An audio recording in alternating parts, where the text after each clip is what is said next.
2024 was Africa's hottest year on record. Kenya recorded its worst flooding in decades.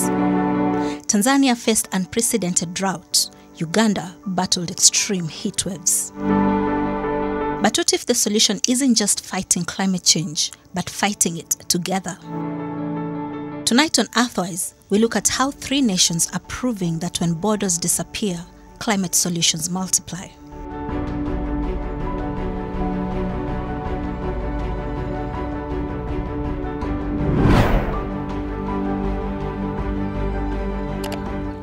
Hello there, I'm Zena Bwandati and this is Earthwise. Now, I'm in Limuru in Kiambu County where 3 countries, innovators from 3 countries are sharing solutions that could transform agriculture across the entire East Africa region. And so in this week's episode, we are looking at how these 3 countries are joining forces to fight climate change through innovation that crosses every border. But first, let's understand the climate reality these countries are facing. According to the World Meteorological Organization, 2024 was Africa's warmest year on record, with the past decade being the warmest ever recorded.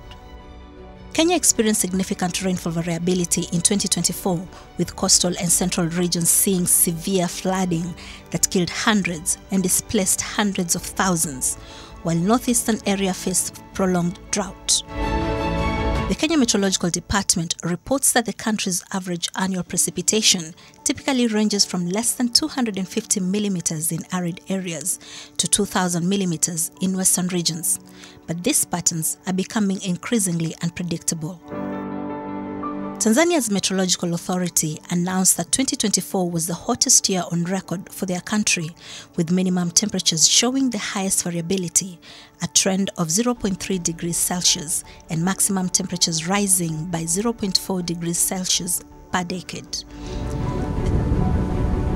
The country also witnessed Cyclone Hidaya in May 2024, the strongest tropical cyclone ever recorded in Tanzania.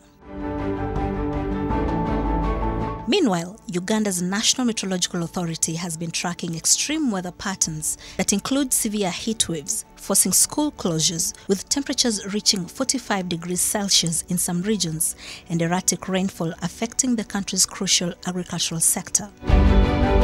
Agriculture employs 70% of East Africa's population and contributes 40% of GDP, yet faces a crisis: unreliable energy that causes up to 40% post-harvest losses, keeping millions in poverty, while food insecurity persists, all made worse by these climate extremes. So what if the solution wasn't just about technology? What if it was about countries working together in ways that seemed impossible just decades ago? To understand tonight's episode, we need to first remember that Kenya, Uganda, and Tanzania haven't always been natural partners. Political differences, trade disputes, and other things have often dominated headlines. But now climate change is forcing them to work together in ways they didn't see before.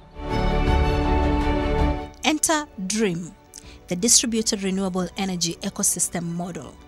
Not just a project, but a bold experiment in regional climate cooperation that's transforming how these nations tackle shared challenges.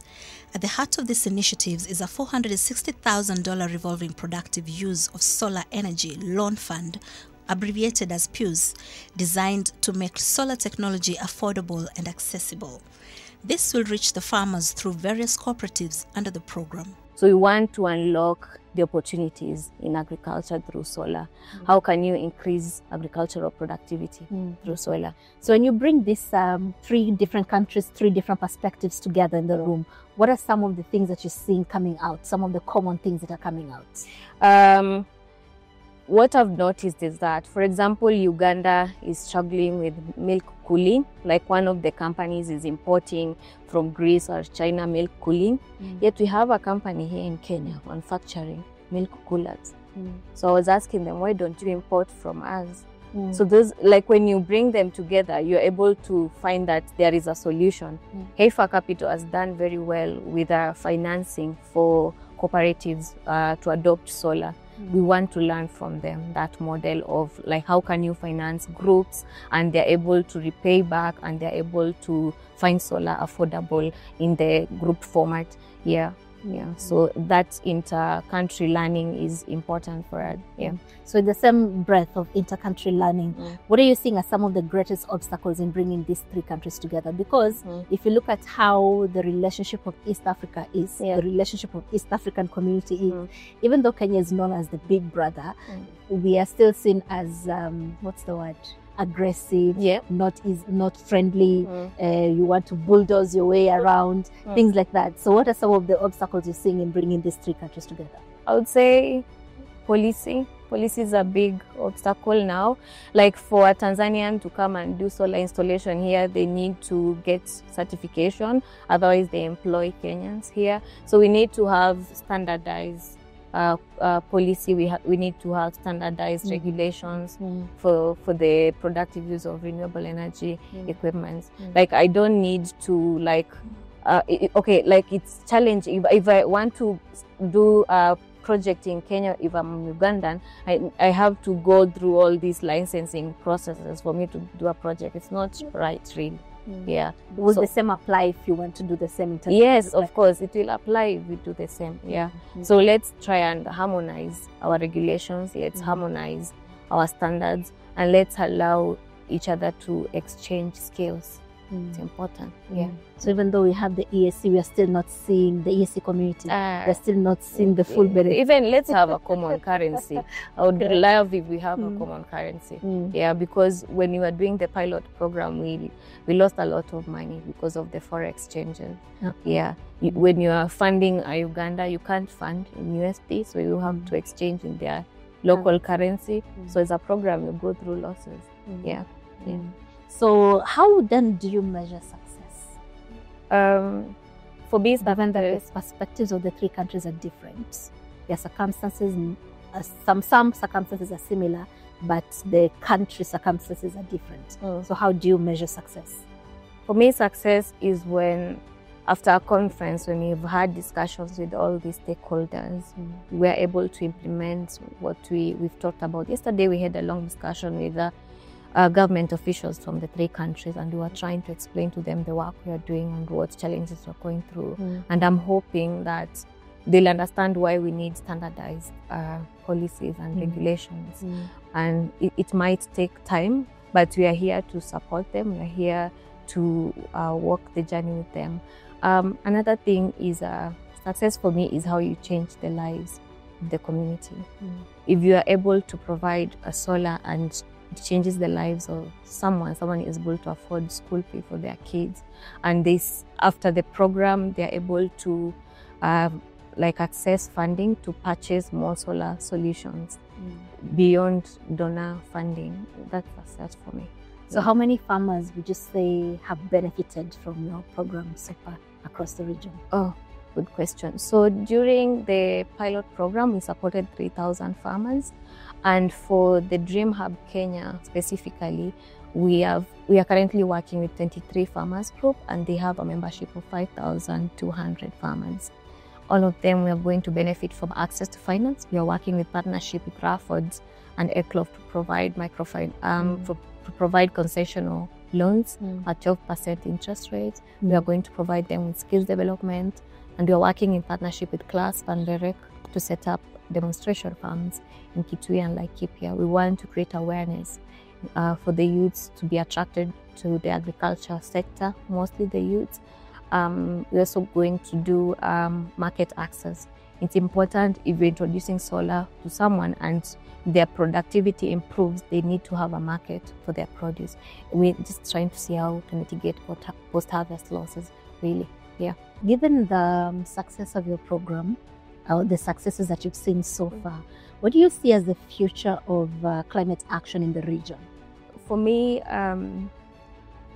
the future for climate action is having more local investors. I want to see how, as Africa or as a region, we can pull resources together locally without depending on the donors, and support each other to grow or improve our communities. Yeah. I think when this whole thing with Trump happened and most donors started pulling out with USAID, reality hit us that we need to to think about we need to figure it out, and we need to think about the sustainability of the programs, or just change how we do programming. And that is one thing we are doing at KCIC. We are changing how we do programming and have less donor-funded programs, but have more of co-financing, ecosystem partnership sort of programming. Yeah. So Earthwise likes to focus a lot on technologies that are community-led and can be scaled at the community level. Because if it can't work at the community level, then what's the point of that technology? And some of the things that the innovators here at this conference are doing are things that can be replicated in the home setting. For example, look at this water pump. This is a solar panel. If you look at the sky, it's very cloudy. There's barely any sun, but it seems to be already operational. So to talk a little bit about how this exactly works, we're going to talk to the innovator of this beautiful setup here to tell us a little bit more about what it is and how it works. Hi. Hi. How are you? I'm good. How are Welcome to Earthwise. Thank you. So could you tell us your name and what's going on here? Sure. How your technology works? Okay. So my name is Brian. I'm from Swan Water Solutions. We are a client or an affiliate of the Kenya Climate Innovation Center. And our work revolves around provision of household water filters and solar water pumps for household use. Okay. So we usually target the rural households and the smallholder farmers. Okay. Yeah. I'm quite taken by this small, what's that? A solar panel and this pump here. Yeah. So I want to know more about how exactly it works. So could you just come this way and Okay. tell us a little bit more about it? Sure. How is it that this solar panel is still able to harness the energy of the sun, yet it's overcast? There's barely any sun this morning. So the thing is, it's a very high quality panel. It's a monocrystalline panel, and we get it from one of our distributors. Our innovation, for the most part, lies in the pump itself. Okay, so this is the pump. Yes, the pump. As you can see, it's very small. It's very portable. It's easy to carry around. Something you can actually fit in your pocket and walk around with without anyone knowing that you are actually carrying anything. So like it's a bit, it deviates a bit from what you're used to with the bulky pumps. Yeah, and very noisy. Yeah, but these are very quiet, as you can see. Very small, very portable. Ideal for rural households. So how exactly does it work? So it's solar powered, direct current. As you can see, there's no complicated equipment. All you need is a panel itself and the pump, wiring, and you're good to go. As long as you can tell a negative from a positive wire. So you have to learn how to do the wiring. Does it work na kisima ama inavuta maji aje? Yeah, in our work from anywhere. Actually, it's ideal for shallow wells. It can also work when drawing water from the river, for example. To your home. Hautaki kuinama, yeah, it's a lot of work. Kuchoka, you can use this. You can use it on a shallow pan, for example.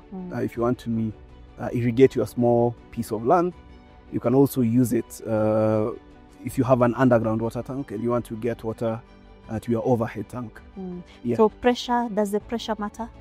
Yeah, so it varies depending on the distance you want the water to reach. We have a graph for that, which we usually share with our clients once they make a purchase. But on average, the output is around 10 liters per minute. 10 liters per minute? Yes.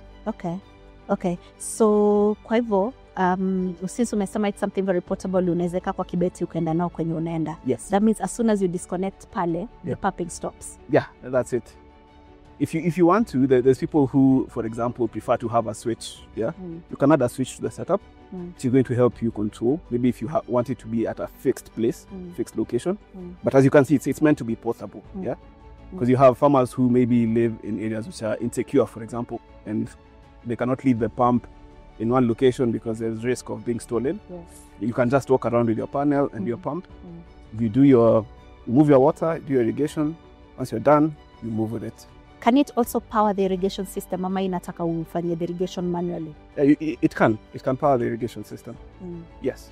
Okay, so since you're targeting smallholder farmers, rural communities, very small scale level, what is the cost of this setup? So the cost of one pump, I'll start with the pump.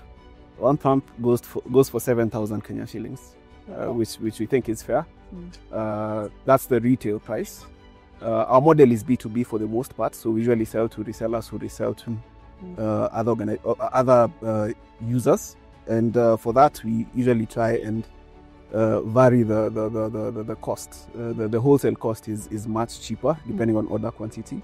Okay. Yes, but for the end user, the pump itself goes for 7,000 shillings. The panel, which is the other major thing you need for the setup, goes for 40 shillings per watt. For this, you require 60 watts solar panels. So if you do the math, that's 2,400. If you add it to the 7,000 shillings, that's 9,400 shillings, and you have your setup. You have your setup. Alafu lifespan yake? So the lifespan, this one does 10,000 hours of continuous use. Of continuous use? Yes, non-stop. So if you put it on, it should last 10,000 hours. Okay. Do you have any idea how many farmers you are currently reaching with your technology? Yes. So it's a relatively new tech. Actually, in Africa, it only exists in Angola and Zambia and Kenya. So we're trying to introduce it to Kenya, to Uganda and Tanzania as well. But so far, here in Kenya, we've reached around 100 farmers with this pump.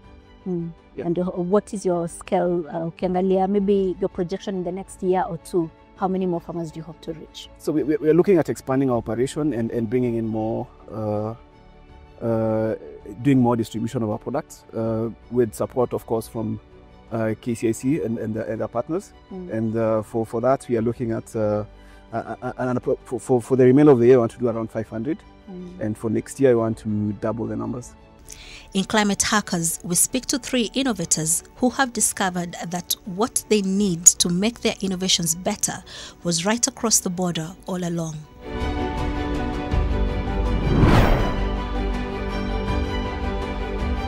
Uganda's Suncool Energy provides off-grid solar chilling solutions that reduce milk spoilage, lowers transport costs, and improves income for smallholder farmers. We spoke to the Director of Operations to understand exactly how this technology has transformed the lives of farmers. So Robert, you've come a long way from Uganda all the way here to Kenya to share ideas about your technology. Before we get into the details of your technology, can you tell me a little bit about the climate tech landscape in Uganda? The climate tech landscape in Uganda is just opening up. Innovations are just starting to really trickle in and become affordable. Over time, climate tech has been very expensive. Access to things like irrigation pumps, solar milk chillers, which has really been out of reach for most of the farmers in Uganda. But right now it's opening up and it's becoming more of a crucial thing. Being that we're experiencing extreme drought in Uganda now, we're experiencing high cost of electricity to run farm machines. Some machines are purely off-grid, so there's no power at all. So it's becoming a necessity more than I may want as years ago, where it was just a luxury to have a water pump on your farm run by solar. Yeah. So how is your technology then coming in to fill this gap? Yeah. So a brief background about the technology is that in Uganda, we run a company called Royal Milk Group, where we are processors of milk and also aggregators of milk. So we work with roughly 150,000 farmers. So we work with dairy cooperatives, and over time, we used to spend a lot of money on diesel to run the coolers in the villages. And it used to take about almost like 60% of operation costs every day, running diesel generators plus servicing them over time. So we opted to actually switch to create a simple solution where we now deploy solar mini grids that actually run the collection center of milk, power e-bikes that actually transport the milk from the farmers to the collection center, but also run irrigation pumps and also provide water for the community. Kenya's Queen Lombaka is a veteran in offering agri-solar solutions. She has learned that through collaboration, her milk coolers can spread far beyond Kenya's borders. So Queen, you're here representing Kenya in this solar technology and how it's revolutionizing agriculture across East Africa. Can you tell me a little bit about what your technology does? Okay, so TechQueen Limited is a Kenyan company based in industry area. We manufacture food processing machinery, especially in the dairy value chain. So today we are exhibiting one of our technologies, late innovations, that is using solar to support the agricultural processing. So what we have here is a demonstration of a milk solar-powered cooling station, which we supply mostly to the rural areas where there is no grid reach, and also we supply it to entrepreneurs who are hoping to reduce the cost of electricity. Okay. Yes. Okay. So rural areas, that means smallholder farmers. Yes. What's the average ni mkulima individual, me as a farmer peke yangu naweza itumia ama we have to be in like a cooperative? The way we design our products, we make from 50 liters because we have that one client who just wants to do value addition as an individual. But we also have up to 20,000, 50,000 liters for now the cooperatives or the processors who are more established. Okay. So we support all the MSMEs and also larger processors. So while we are talking about cooling, we also talking about cooling in horticulture. How can we support them to use renewable energy and reduce the costs of processing? So for that, we also do solar-powered cold rooms, which is also an item of discussion today in this conference. Okay. Would your technology work with anything other than solar? Like any other renewable energy technology other than solar? Yes. So since we are supporting the whole value chain, those items that are supported with solar are milking machines, and cooling technology. However, when it comes to heating, we transfer that to biogas. So if you're talking about value addition where you need pasteurizers, fermentation tanks, now those we support with biogas. And for those who have biomass material that can also be burnt, we also make boilers that are now powered by that, and the hot water is now what they use in the processing lines. Yes, so we customize Based on your customer need. Yes, based on what's So this is a 50-liter tank? This is a 50-liter tank. Okay, so again, because you are targeting many of the smallholder and rural area, what is the cost of this whole setup? So while I don't sell a 50 liter, okay, because 50-liter tank and 100-liter is the same price. Oh, given, so you're better off taking a bigger one. Yes, given the setup here and the setup down there are the similar. same. Okay. Yes. Yeah. So the cost for cooling tanks start from around 350. Okay, so at this meeting, you're Kenyans, Tanzanians, and Ugandans. Yes. And you as the Kenyan, you are scaling beyond Kenya's borders. Yes. What is that experience like? It's nice. It shows growth. You know, right now we've been supported a lot by KCIC. Earlier on, when we were starting manufacturing locally, because before we were manufacturing, we were importing from Greece. But in 2021, we started local manufacturing. Last year, we partnered with them. They supported us with some laser welding machines. Then we also had to buy our items to get to this smooth finish because we were targeting wider than Kenyan market. So then we had to compete with global companies that already have reached that level of quality. Okay. So I can say we have reached that point where we are comfortable selling cross-border and we will not be getting complaints of come and get your product, you know. And we have exported some to the Uganda, Tanzania, Burundi. Yes, so we've done a bit of out there. Watatu umetoka Tanzania.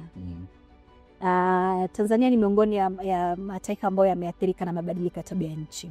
Ukiangalia athari zile ambazo mnapata nyinyi kama Watanzania, athari za mabadiliko ya tabia nchi, alafu linganishe na zile teknolojia ambazo zinakuja kupambana na hizo athari, zinalingana vipi? Athari zinaonekana na tunategemea zinaweza kuongezeka kwa sababu ya namna moja au nyingine ya namna ambayo tunaweza kukabiliana nayo au kupunguza changamoto.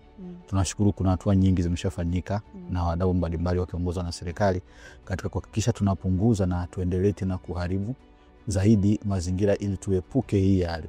Teknolojia ziko nyingi na moja teknolojia inaweza kusaidia hata mtu ambaye yuko mbali zaidi na umeme wa kawaida ni sola. Kwa mfano, tuna changamoto ya maji ya mara kwa mara, uhakika wa maji kwa mwaka mzima. Sababu baada ya kipindi fulani cha kiangazi maji yanapungua kwenye mito. Lakini tunaweza kuchimba maji chini yakaja juu kwa wakulima, lakini hata wafugaji wakawa na sehemu za kumwagilia ambazo haya maji yakichimbwa juu kupitia visima ambavyo vinawekewa nguvu au umeme wa sola, inaweza kuwa maeneo mengi sana. Kiasi kwamba mfugaji hatopeleka maji ng'ombe kwenye mto, mkulima hataenda kuiba maji mtoni, atalima vizuri kwa mwaka mzima bila kuogopa kwamba mvua ipo au haipo. Kwa hiyo sola au umeme wa sola unaleta majibu katika maeneo mengi. Lakini vile vile teknolojia ambazo zinakuja kama kwa renewable energy zinasaidia kuondoa utegemezi wa wananchi wa Tanzania kwenye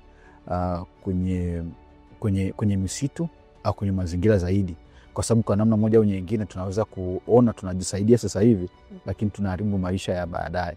Kwa hiyo teknolojia inapokuja kwa ajili ya kusaidia, nadhani ni wakati wa wananchi wa Tanzania au East Africa kwa ujumla waweze kuzikubali na kuzipokea na kuweza kubadilisha aina ya maisha waliishi wazazi wetu, tuishi sisi vizuri, tuwasaidie na wanaokuja.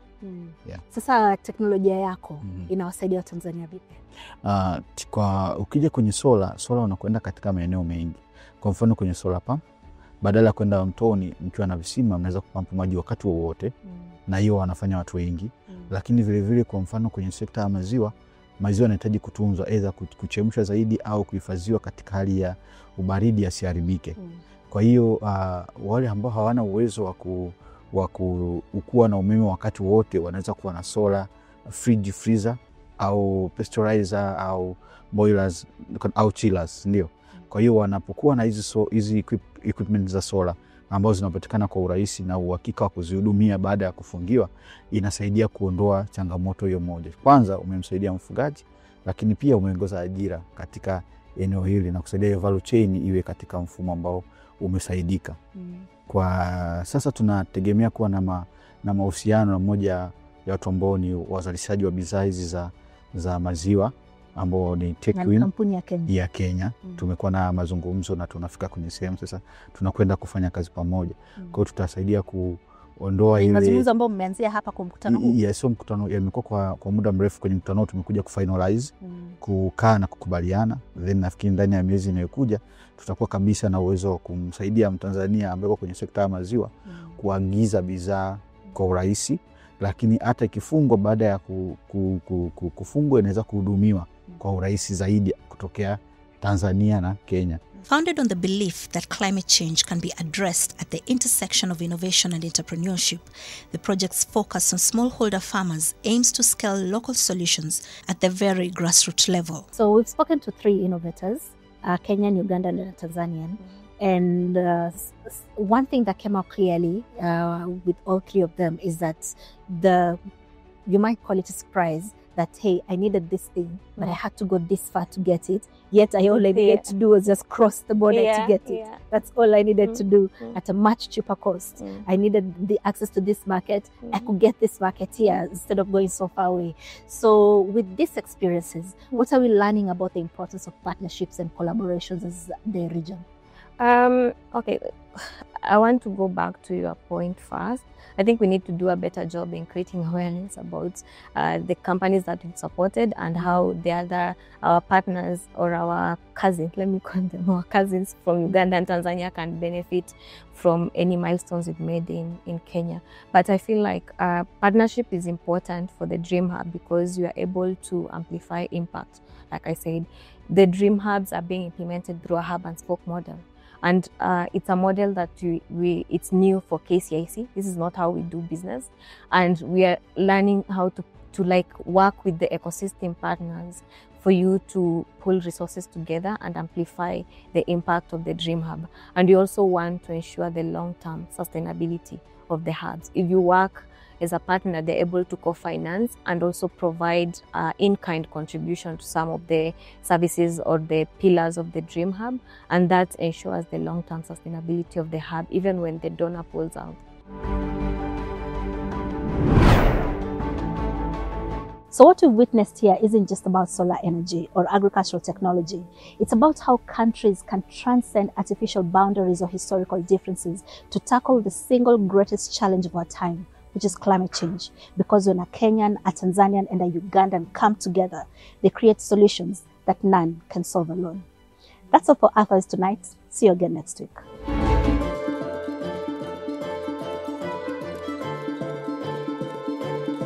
Would you like to interact with us? Earthwise would love to hear from you.